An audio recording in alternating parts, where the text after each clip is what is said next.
राजनीति में भाजपा का उदय हिंदुत्व के दल के रूप में हुआ था। और जहाँ तक हम पीछे मुड़ कर देखें तो 1989 जब भी वीपी सिंह ने मंडल कमीशन का सिफारिशों को लागू करने का निर्णय किया था, तो उस टाइम पर देश भर में आंदोलन हुआ था। तो उस समय राम रथ यात्रा निकाली गई राम जन्मभूमि के लिए। तो एक ऐसा माना जाता था कि भाजपा ने मंडल के सामने कमंडल को लागू करने का प्रयास किया है, राजनीति करने की कोशिश की है। लेकिन फिर देखा जाए तो आहिस्ता आहिस्ता ऐसा लगने लगा कि जैसे नरेंद्र मोदी ने अपने बारे में कहा था कि वे ओबीसी है, उनकी वो मोदी है, घांची है, तो इस प्रकार एक ओबीसी को लेकर उन्होंने हिंदुत्व के अंडर में ओबीसी की राजनीति करने की हमेशा कोशिश की है। और पिछली बार भी ओबीसी के लिए भी कमीशन किया था। तो एक राजनीति में ये एक बहुत ही दुख की बात है कि जैसे आरक्षण है तो वो बढ़ता ही जा रहा है। अभी तो इकोनॉमिक वीकर सेक्शन भी आ गया है, तो मेरिट की कहीं बात नहीं हो रही। मेडिकल क्षेत्र ऐसा है कि जहां पर आप मेरिट के ऊपर नहीं जाएंगे और आरक्षण के बेसिस पर जाएंगे तो हमको जो डॉक्टर मिलेंगे तो उसकी क्वालिटी क्या हम तय कर पाएंगे कि क्वालिटी अच्छी ही होगी। क्योंकि जो नंबर ऊपर जाते हैं उसका अर्थ ये है कि जो अच्छा होगा, प्रवीण होगा, जो अपने अच्छे मार्क लाए होंगे उसको पहले प्रवेश मिले।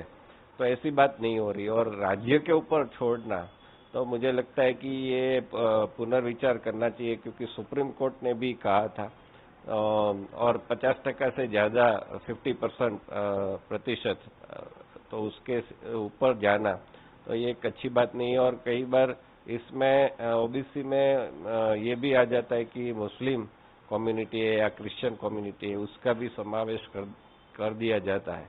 तो ये तो एक प्रकार से पंथ के ऊपर आरक्षण हो गया, जो कि गलत बात है और सुप्रीम कोर्ट भी इसको मना कर रहा है। विद हाईकोर्ट ने भी मना किया है, क्योंकि मजहब के बेसिस पर कभी भी आरक्षण नहीं हो सकता है। तो ये जो निर्णय है वो हालांकि वो राजनीति से प्रेरित है और सभी लोग ऐसी करते हैं। अभी तो बहुत सारे लोग ये वन स्टेप फर्दर ही जाते हैं कि इसने ये किया तो हम इससे भी आगे जाएंगे। तो हमने देखा है तमिलनाडु हो, आंध्र प्रदेश हो, तेलंगाना हो, आदि सब जगह पर, बिहार हो, तो जैसे कि बिहार में हम देखते हैं कि पहले पिछड़ों की राजनीति की जाती थी, अब बिहार में ऐसी स्थिति आ गई है कि वो अति पिछड़ा वर्ग उसकी राजनीति करने लगे हैं। हालांकि अगर आपको चुनाव जीतना है तो मायावती को ज्ञान हो गया है कि आप अपर कास्ट को भी साथ में लेना पड़ेगा, तो वो ब्राह्मणों का सम्मेलन करते हैं। यानी आपको चुनाव जीतना है तो सभी लोगों को साथ, तो एक ऐसा क्यों नहीं करते हैं कि आप भारतीय लोग उनको साथ लेके राजनीति करें, इसके बजाय कि आप आरक्षण का लॉलीपॉप देकर और इसको क्वालिटी सफर करके देश की स्थिति खराब करने में लगे हैं। तो ये नहीं करना चाहिए, ऐसा मेरा मानना है। केंद्रीय कैबिनेट द्वारा जो ठहराव प्रस्तावित किया है, लोकशाही के मंदिर समान हमारी ये संसद में जो बिल पारित हुआ है, हम सबकी फर्ज रहती है कि हमको स्वीकारना पड़ता है।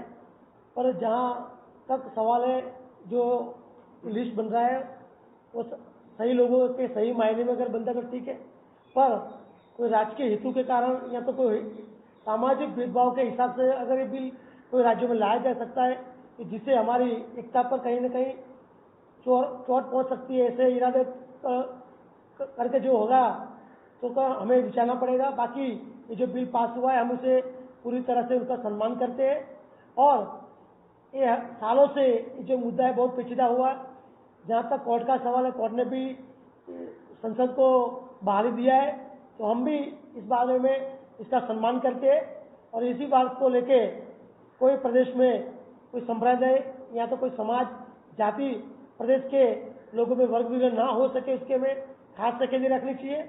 और जो डॉक्टर बाबा साहब आम्बेडकर ने जो अनामत दिया उसका सही मायने में जो लोगों को जरूरत है उसको लाभ मिलना चाहिए और हमें भी इसमें आगे आना चाहिए।